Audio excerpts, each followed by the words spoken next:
अराजी scandal case में तहकीकात का दायरा वसी। साबिक MP पाकिस्तान तहरीक इंसाफ कैसर खान मगजी का फ्रंटमैन राना शफीक गिरफ्तार। 2 साबिक डिप्टी कमिश्नर्स भी एंटी करप्शन दफ्तर तलब कर लिए गए। अराजी स्कैंडल में अफसरान और पुलिस मुलाजमीन के भी बयानात कलमबंद किए गए। बयानात के मुताबिक बासर शख्सियात के अहकामात पर जबरदस्ती कब्जे करवाए गए।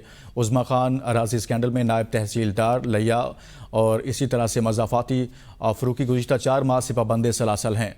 चंद रोज़ कबल मसूद यासिन उर्फ अरशद मंडेर की भी गिरफ्तारी अमल में लाई जा चुकी है। उज़्मा खान की जानिब से गुज़िश्ता पेशी पर मेडिकल पेश करके समाअत मुलतवी कर दी गई। इसी बारे में मज़ीद तफसीलात जानते हैं नुमाइंदा ABN न्यूज़ मियाँ अब्दुल जब्बार से। जी अब्दुल जब्बार, आगाह कीजिएगा मज़ीद।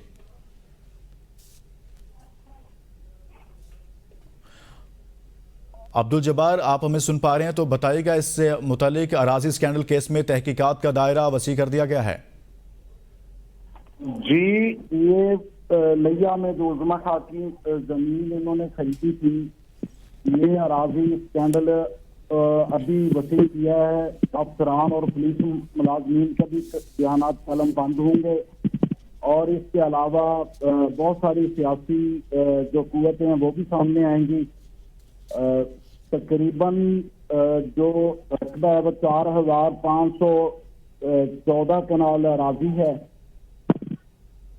सैयद जी ठीक, मियाँ अब्दुल जब्बार लिया से बता रहे थे। उज़्मा खान अराजी स्कैंडल केस में तहकीकात का दायरा कार वसी कर दिया गया है और कुछ गिरफ्तारियां भी अमल में लाई जा रही हैं।